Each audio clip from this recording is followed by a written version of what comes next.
पिछले कुछ सालों में गोल्ड में जिस तरह की तेजी आई है उससे सबका ध्यान अट्रैक्ट इस एसेट क्लास ने किया है। कंप्लीट एसेट क्लास के तौर पर गोल्ड उभरा है। लेकिन अब सवाल ये है, क्या ये रैली कब तक चलेगी? ये जो साइकिल है या सुपर साइकिल है, ये कब तक सुपर से क्या ऊपर भी जाने वाला है, यही बातचीत करेंगे। और हमारे साथ चिराग सेठ है, मेटल फोकस के प्रिंसिपल कंसल्टेंट है। लंदन की डेटा प्रोवाइडिंग कंपनी है जो दुनिया की बड़ी इंस्टीट्यूशंस को भी डेटा देती है, जिसमें world gold council, silver institute जैसे इंस्टीट्यूट भी है। बहुत बहुत शुक्रिया सर, आपने वक्त निकाला इसके लिए, पॉडकास्ट के लिए समय निकाला। सर, डेवलपमेंट जिस तरह के हो रहे हैं, जियो पॉलिटिकल रिस्क जिस तरह से बढ़े हैं, क्या गोल्ड के लिए अभी भी माहौल फेवरेबल आपको दिख रहा है क्या? देखिए, बहुत ही इंटरेस्टिंग टाइम्स है। अगर हम देखें तो विश्व के लिए स्पेशली जियोपॉलिटिकल सिनेरियो जिस हिसाब से लास्ट 2-3 साल में गरमाया हुआ है, स्पेशली 2020 से अगर हम रशिया यूक्रेन का वॉर देखें, उससे उसके बाद हमने देखा कि मिडल ईस्ट के अंदर कंटिन्यूसली एक प्रॉब्लम चलते आया है। इज़राइल और हमास के बीच में जो इश्यूज़ हुए, या इज़राइल और ईरान के बीच में जो इश्यूज़ हुए, और अब ये एक ब्रॉडर मिडल ईस्टर्न कॉन्फ्लिक्ट बन गया। तो ऐसे सिनेरियो में सेफ हेवन एसेट हमेशा अच्छा करता है। और उसके अंदर गोल्ड अगर आप देखें या यूएस डॉलर देखें, दो सबसे इंपॉर्टेंट सेफ हेवन एसेट्स। मैं कहूँगा जब तक जियोपॉलिटिकल टेंशन्स बरकरार रहेगी, जब तक सेंट्रल बैंक्स को डॉलर के ऊपर या विश्वास कम होते जाएगा, तब तक गोल्ड हमेशा अच्छा करते रहेगा। ओके, तो लेकिन अभी का जो सिनेरियो दिख रहा है, जो मौजूदा सिनेरियो, इसमें डॉलर बॉन्ड यील्ड भी मजबूत हो रहे हैं, वो भी एक प्रेशर बन रहा है। लेकिन सेफ हेवन जो अपील है वो डॉलर की भी रहती है, गोल्ड की भी रहती है। पैरेलली एक साथ दोनों चलेंगे क्या? देखिए विश्वन, ये एक्चुअली बहुत ही क्लासिकल मैक्रो इकोनॉमिक सिनेरियो है। स्पेशली जो पिछले 3-4 दिन में हमने देखा, जहाँ पे डॉलर ऊपर चले गया और गोल्ड में एक बहुत बड़ी गिरावट आ गई। एक्चुअली जब जब एक डिमांड या ऑयल ड्रिवन इन्फ्लेशन सिनेरियो आता है, तब तक दो इंपॉर्टेंट चीज़ होती है कि ऑयल के दाम बढ़ गए तो ये डर हो जाता है कि इन्फ्लेशन बढ़ जाएगा। चूंकि इन्फ्लेशन बढ़ जाएगा तो दूसरा एक बहुत ही इमीडिएट इम्पैक्ट होगा कि सेंट्रल बैंक्स इंटरेस्ट रेट बढ़ाएगी। अब क्योंकि सेंट्रल बैंक इंटरेस्ट रेट बढ़ाएगी, इन्फ्लेशन बढ़ा हुआ है, तो लोग डॉलर खरीदेंगे क्योंकि यील्ड्स अब वहाँ पे नेगेटिव हो जाएगी। तो लोग डॉलर खरीदेंगे। डॉलर खरीदेंगे, इसलिए आपको गोल्ड के अंदर एक नेगेटिव रिएक्शन दिखाई दे रहा है। हालांकि अगर ये क्राइसिस लंबा चलता है तो आपको इकोनॉमी पे इंपैक्ट आता हुआ दिखाई देगा, और जब इकोनॉमी पे इंपैक्ट आएगा तो डॉलर वीक होगा और गोल्ड के अंदर स्ट्रेंथ आएगी। तो मैं कहूँगा कि पिछले शायद एक हफ्ते में जो हमने देखा है, ये क्लासिकल मैक्रो इकोनॉमिक सिनेरियो है। और ये जो गोल्ड में करेक्शन हमने देखा है, ये बहुत ही अच्छा अपॉर्चुनिटी उन लोगों के लिए जो शायद इस रैली को मिस कर चुके हैं, जो साइडलाइंस में बैठे थे, तो उन सब के लिए बहुत अच्छी अपॉर्चुनिटी है। हिस्टोरिकली हमने देखा है कि जब भी किसी भी डॉलर के डोमिनेंस को जो किसी भी कंट्री ने चैलेंज किया है, और इस केस में हमने देखा था कि चीन लगातार युआन में ट्रेड कर रहा था, ट्रांजैक्ट कर रहा था ईरान के साथ, वेनेजुएला के साथ कर रहा था। दोनों कंट्रीज पे हिट किया गया यूएस की तरफ से। तो क्या आपको लग रहा है इस दोनों सिनेरियो के बाद, आपको लग रहा है क्या जो डी डॉलराइजेशन जो थीम चल रही थी उसको एक झटका लग सकता है क्या? नहीं, देखिए, डी डॉलराइजेशन अगर हम देखें तो एक्चुअली ये पिकअप हो गया 2020 के वॉर के बाद। हमने एक्चुअली देखा कि यूएस एडमिनिस्ट्रेशन ने वेपनाइजेशन ऑफ जो डॉलर किया, क्योंकि उन्होंने सैंक्शंस लाए ओलिगार्क्स पे या अल्ट्रा हाई नेटवर्थ इंडिविजुअल्स पे, या जो रशियन लिंक्ड कंपनीज थी। उसके बाद हमने देखा है कि सेंट्रल बैंक्स कंटिन्यूसली अपना रिड्यूस कर रही है एक्सपोजर डॉलर की तरफ, और वो गोल्ड बाई कर रही है या दूसरे एसेट्स के अंदर निवेश कर रही है। तो मैं कहूँगा कि देखिए, फिलहाल जो गोल्ड है ये एक स्टॉप गैप अग्रीमेंट है कि फिलहाल डॉलर के बाद और क्या। हमारे पास ऑप्शंस बहुत ज़्यादा अवेलेबल नहीं, क्योंकि एक यूरो एक ऑप्शन अवेलेबल था, बट यूरो की स्टेबिलिटी पे क्वेश्चंस है, चाइना पे लोगों को भरोसा नहीं है। तो मैं कहूँगा इसके लिए गोल्ड एक बहुत ही अच्छा विकल्प बन गया है। कि मुझे नहीं लगता है कि ये सब जो वॉर हो रहा है उसका डी डॉलराइजेशन पे कोई बहुत बड़ा इंपैक्ट आएगा। ये एक ट्रेंड चलते आ रहा है और ये बरकरार रहेगा। ओके, इसके सेंट्रल बैंकों का ट्रेंड आपको कैसा दिख रहा है? क्योंकि हाल में कुछ सेंट्रल बैंक्स ने जैसे बेचे, जैसे 9 टन की सोने की बिक्री रूस से हुई, बुल्गारिया हालांकि ईटीएफ शिफ्टिंग की वजह से 2 टन गोल्ड वहाँ पे शिफ्ट किया। इसके अलावा पोलैंड अपने स्ट्रैटेजिक मूव लेते हुए अपने डिफेंस बजट को गोल्ड रिजर्व को बेचकर बढ़ा रहा है। क्या इसे ट्रेंड समझे या बस एक छोटा सा? नहीं, देखिए, सेंट्रल बैंक्स, हमें लगता है कि आज भी सेंट्रल बैंक्स नेट बायर्स रहेंगे। अगर आप पिछले 3 साल में देखें तो करीबन consistently 1000 tons plus central banks की बाइंग हुई है, स्पेशली इंडिया, चाइना।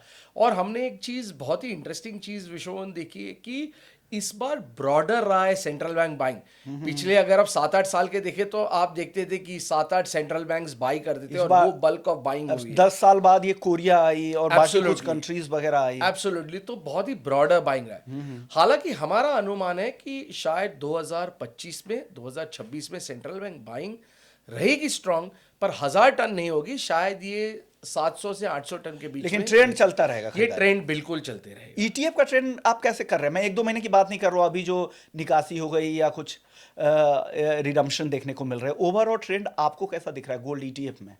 अब देखिए, इंडिया में स्पेशली बहुत ही इंटरेस्टिंग रहा है। अगर आप ईटीएफ का देखें तो देखिए, वेस्टर्न वर्ल्ड में ईटीएफ हमेशा से एक बहुत ही इंपॉर्टेंट विकल्प रहा है इन्वेस्टर्स के लिए, कि फिजिकल नहीं मैं खरीदूंगा तो मैं ईटीएफ खरीदूंगा। बट इंडिया में पिछले 2-3 साल में स्पेशली हमने देखा कि ईटीएफ से बहुत ज़्यादा इन्फ्लुएंस। आप गोल्ड की बात करें तो 100 टन हो गए। आप चांदी देखिए, चांदी पिछले 1 साल में करीबन 2400 टन ईटीएफ में इन्फ्लोज आए। तो मैं कहूँगा अब ये truly financialisation of precious metals हुआ है इंडिया में, जहाँ पे निवेशक सिर्फ फिजिकल ना लेके ईटीएफ्स ले रहे। और इंडिया में एक बहुत ही इंपॉर्टेंट चीज़ विश्वमोहन ये है कि सॉवरिन गोल्ड बॉन्ड गवर्नमेंट ने बंद कर दी। तो काफ़ी सारे जो निवेशक थे जो सॉवरिन गोल्ड बॉन्ड में निवेश कर रहे थे, वो अब ईटीएफ्स की तरफ बढ़ रहे हैं। बिल्कुल सही कहा आपने, ये बहुत अच्छे पॉइंट्स है, क्योंकि बहुत सारे ऐसे जो अवेयर निवेशक है, वो खरीदार थे गोल्ड के, वो यहाँ पर ईटीएफ की तरफ फोकस कर रहे हैं। एक दूसरा आप जगह है, डी डॉलराइजेशन की मैं बात कर रहा था, एक बार वापस से वहीं पे लौटूंगा। डॉलर डिवेस्टमेंट अगर आपको करना है तो आपके पास जो न्यूट्रल जो करेंसी होती है इस दौरान, वो गोल्ड होती है, क्योंकि और कोई करेंसी तो उस तरह के डोमिनेंस है नहीं ग्लोबली। तो क्या कितने समय तक ये गोल्ड का डोमिनेंस एज ए करेंसी चलेगा? क्योंकि अभी का जो पूरा प्ले आउट है करेंसी की वजह से, क्योंकि सेंट्रल बैंक्स खरीद रहे हैं, 20-25% उनकी होल्डिंग है। तो ये समय कब तक रहेगा? ये लंबा चलने वाला है ये साइकिल? ये एक्चुअली एक बहुत ही इंटरेस्टिंग सवाल जो आपने पूछा है, और ये बताना बहुत मुश्किल है फिलहाल कि ये कब तक चलेगा। देखिए, 3 इम्पॉर्टेंट चीज़ें समझनी ज़रूरी है कि आज हम गोल्ड में जो मूव देख रहे हैं ये क्यों हुआ है। जो सबसे पहले मैंने कहा कि weaponisation of US dollar, weaponisation of US dollar की वजह से ना कि सेंट्रल बैंक्स बट बहुत ही ज़्यादा ultra high net worth individuals, family offices, वो अपने डॉलर एसेट्स कम कर रहे हैं और वो गोल्ड की तरफ जा रहे हैं। तो जब तक मैं कहूँगा यूएस एडमिनिस्ट्रेशन की तरफ से लोगों को डर बना रहेगा कि क्या डॉलर में पैसा रखना सेफ है कि नहीं, तब तक हम देखेंगे कि गोल्ड में पैसा आते रहेगा। दूसरी बात, जब तक एक कोई ऑल्टरनेट वैसे करेंसी नहीं उभर के आती, और फिलहाल ये कोई दिखाई नहीं दे रहा है कि कोई ऑल्टरनेट करेंसी अवेलेबल है। युआन पे लोगों का था रुझान कि शायद युआन में पैसा जाए, बट मुझे नहीं लगता, given China's Overture towards it's neighbours या प्रॉब्लम्स जो चाइना के रहे अपने आसपास के देशों के साथ, मुझे नहीं लगता है कि युआन एक ऑल्टरनेटिव बन के आ रहा है। और यूरो हमने देखा है काफ़ी प्रॉब्लम्स रहे। तो मैं कहूँगा फिलहाल दी ओनली ऑल्टरनेटिव जो लोगों के पास अवेलेबल है वो है गोल्ड। ओके, ये ब्रिक्स करेंसी की बातचीत हो रही थी, ब्रिक्स में जिस तरह का फॉर्मेशन हुआ था, मजबूती के साथ वो लोग बढ़ भी रहे थे, क्या उसको झटका लग गया है? क्योंकि जिस तरह की 2 लड़ाइयाँ, फिर आगे की भी यूएस की जिस तरह की तैयारी है और जिस एग्रेशन के साथ यूएस जा रहा है, आपको लग रहा है कि ब्रिक्स के लिए अब खतरा हो गया है? अब देखिए, मुझे नहीं लगता है कि ब्रिक्स करेंसी फिलहाल एक वायबल ऑप्शन है, क्योंकि यहाँ पे 2-3 प्रॉब्लम है कि कंट्रीज जियोपॉलिटिकली बहुत ही डिफरेंट है, इकोनॉमिकली बहुत ही डिफरेंट है। तो मैं कहूँगा फिलहाल ब्रिक्स करेंसी को काफ़ी टाइम है, इसके ऊपर और ज़्यादा काम करना पड़ेगा। प्लस ये कहना कि ब्रिक्स करेंसी गोल्ड बैक्ड होगी, तो उतना सोना भी अवेलेबल नहीं है, क्योंकि हम मूव कर चुके फिएट करेंसी की तरफ। तो यहाँ पे अभी बहुत ज़्यादा क्लैरिटी की रिक्वायरमेंट है कि किस हिसाब से ब्रिक्स करेंसी उभर के आएगी। एक और कंफ्यूजन है यूएस फेड के डिसीजन को लेके, क्योंकि दोनों तरह की बातें हो रही है। कभी लगता है कि अब क्या होगा, महंगाई बढ़ रही है, एनर्जी कॉस्ट काफ़ी तेज़ी से ऊपर जा रहा है, क्या ब्याज दरों में 2 कटौती की संभावनाएं थी, अब घटकर 1 हो गई है। पहले कहा जा रहा था जून जुलाई, अब सितंबर के भी बियॉन्ड जा रहा है। आप कैसे आपकी रीडिंग क्या है, आपका सेंस क्या कह रहा है? देखिए, अगर ये वॉर मैं कहूँगा लंबा चलता है तो इन्फ्लेशन की वरीज बढ़ जाती है। हमने ऑलरेडी देखा है कि ऑयल के दाम बढ़ चुके हैं, गैस के दाम और ज़्यादा बढ़ चुके हैं। तो ऑब्वियसली ये इन्फ्लेशनरी नेचर है। और ये एक्चुअली जो अगर आप देखेंगे तो दो दिक्कतें यहाँ पे आती। एक है मुझे इन्फ्लेशन कंट्रोल करना है, दूसरी बात अगर वॉर लंबा हो जाता है तो इकोनॉमी पे इम्पैक्ट होगा। तो फिलहाल मैं कहूँगा शायद फेड का फोकस स्टार्टिंग में इन्फ्लेशन पे रहेगा। तो हमें नहीं लगता है कि यहाँ पे Fed actually interest rate cut कर सकता है। मुझे लगता है कि फेड शायद अगले 3-4 महीने तक होल्ड करेगा, सिचुएशन देखेगा। क्योंकि देखिए, ट्रंप एडमिनिस्ट्रेशन ऑलरेडी कह चुके हैं कि ये वॉर शायद 4 से 5 हफ्ते और लग सकता है। तो जब ऐसा सिचुएशन आ जाता है, स्ट्रेट ऑफ हॉर्मुज ऑलरेडी बंद है, आप देख रहे हैं जियोपॉलिटिकली इतनी ज़्यादा उठापटक हो गई है, मैक्रो इकोनॉमिकली सिनेरियो बहुत ही ज़्यादा वीक हो चुका है, तो मुझे नहीं लगता है फेड इंटरेस्ट रेट पे बहुत ज़्यादा अग्रेसिव होगा। ओके। अब दूसरा सवाल जो सबसे ज़्यादा लोग इंतज़ार कर रहे होंगे आपसे भाव के बारे में जानने के लिए, क्या लग रहा है, क्या ट्रेंड दिख रहा है, क्या तेजी 2025 इतनी तेज़ी तो नहीं आएगी, 26 में किस तरह की तेज़ी की उम्मीद कर रहे हैं आप? अब देखिए, हमारा मानना था कि $6,000 2026 के हमारे टारगेट्स थे। अब एक्चुअली सिचुएशन थोड़ा रिविजिट करना पड़ेगा। मुझे अभी भी लगता है कि शायद $6,500 के आसपास आपको इस साल के अंत तक गोल्ड के दाम देखने को मिल सकते हैं। ओके। हालांकि ये इम्पॉर्टेंट है कि बहुत $6,000 हमारा बेस केस सिनेरियो है, बट अगर ये वॉर एक्सटेंड हो जाता है तो आपको गोल्ड में और एक साल बहुत बड़ी तेजी देखने को मिलेगी। तो मैं कहूँगा कि बेस केस ये है कि शायद ये वॉर अगले 3-4 हफ्ते, जैसे ट्रंप एडमिनिस्ट्रेशन कह रहे, चलेगा। बट अगर उससे लंबा चलता है तो आपको फिर $6,500 भी देखने को मिलेंगे। बट फिलहाल मैं कहूँगा $6,000 एक बहुत ही रियलिस्टिक गोल्ड के प्राइस टारगेट्स है। ओके। जी, आमतौर पे जितने भी वॉर हाल में 2022 के बाद से इतने ज़्यादा वॉर हुए हैं कि सब कुछ प्राइस्ड इन भी हो चुका है। आपको क्या लग रहा है कि डाउन साइड का कितना रिस्क है, कितना गिर सकता है सोना यहाँ से? अब देखिए, दो इम्पॉर्टेंट फैक्टर्स है मैं कहूँगा जो शायद सोने में ट्रेंड चेंज कर सकता है। एक आपने ज़रूर कहा कि ये वॉर बंद हो जाता है, एकदम ही पीस हो जाता है, जियोपॉलिटिकल सिनेरियो ग्लोबली नॉर्मल हो जाता है, तो आपको ज़रूर एक करेक्शन देखने को मिलेगा। बट अगर आप सिंगल मोस्ट फैक्टर पिछले 2 साल में देखें, ट्रंप के आने से पहले और ट्रंप के आने के बाद, सिंगल मोस्ट फैक्टर रहा है डोनाल्ड ट्रंप। अगर मिड टर्म इलेक्शन में डोनाल्ड ट्रंप हार जाते हैं हाउस मेजॉरिटी, वो इम्पीच हो जाते हैं, तो आपको बहुत सारे टैरिफ रिलेटेड इश्यूज है या बहुत सारे जियोपॉलिटिकल इश्यूज है, वो सारी चीज़ें ख़त्म हो जाएगी।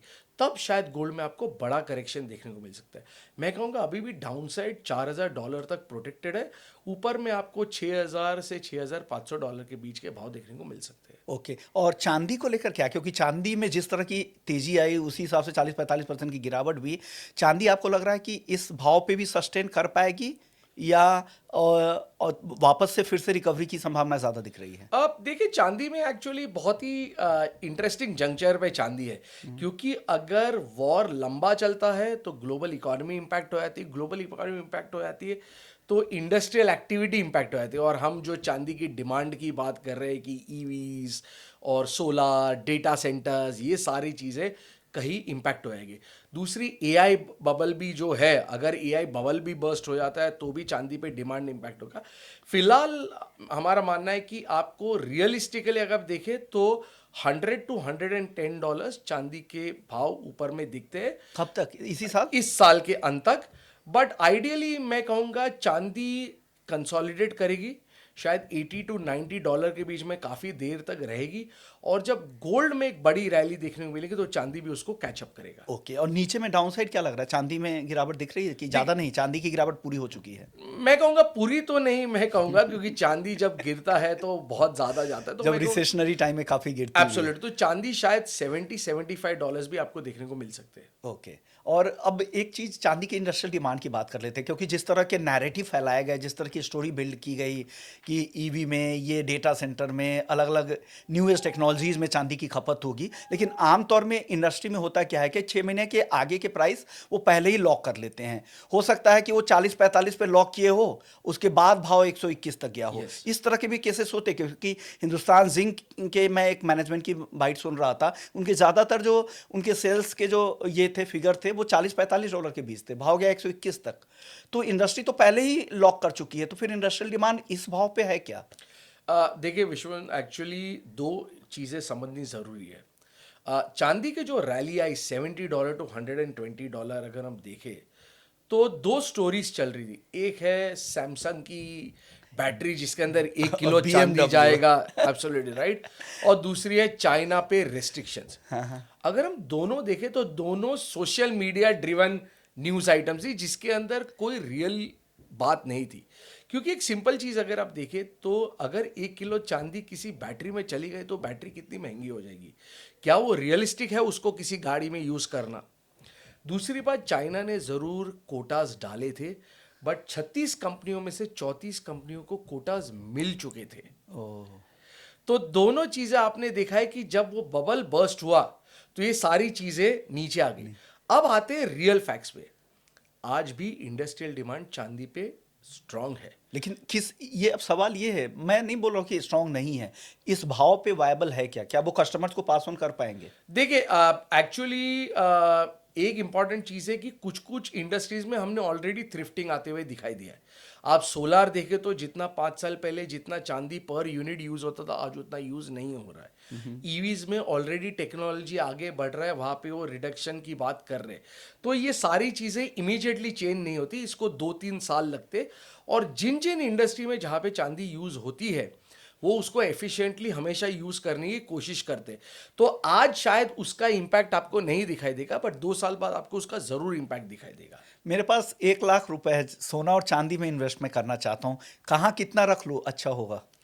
देखिए मैं एक्चुअली सोना, चांदी और प्लैटिनम 3 ऑप्शन दूंगा क्योंकि तीनों इंडिया में निवेश कर सकते हैं। तो मैं कहूंगा कि आप फिलहाल 50% सोने में निवेश कीजिए और 25% प्लैटिनम और सिल्वर में निवेश कीजिए। ओके, मतलब प्लैटिनम में भी आपको काफी ज्यादा पोटेंशियल यहाँ से जी लग हाँ, रहा है। बिल्कुल, और गिरावट की संभावना कहाँ ज्यादा दिख रही, कहाँ मुझे ज्यादा रिस्क दिख रहा है? मैं कहूंगा चांदी में रिस्क शायद ज्यादा दिख ज्यादा, रहा है। क्योंकि रिसेशनरी जब एब्सोल्युटली, अगर वो प्ले आउट scenario- होती है तो एब्सोल्युटली अगर वो सिनेरियो आता है तो आपको चांदी में बड़ी गिरावट देखने को मिलेगी। जाने से पहले कोई भी गोल्डन मंत्र अगर या सिल्वर लाइनिंग अगर आप देना चाहते हैं हमारे दर्शकों को? मैं कहूँगा आपके पोर्टफोलियो में गोल्ड हमेशा होना चाहिए। अगर कोई भी निवेशक है तो एटलीस्ट 10 to 12% गोल्ड उनके पोर्टफोलियो में ज़रूर होना चाहिए। तो ये थे चिराग शेठ, जो मेटल फोकस के प्रिंसिपल कंसल्टेंट है। तो और इन्हें आप देख रहे थे, गोल्ड और सिल्वर में इनकी वॉइस पूरी दुनिया में सुनी जाती है और इनकी राय आपने सुनी सोने और चांदी को लेकर।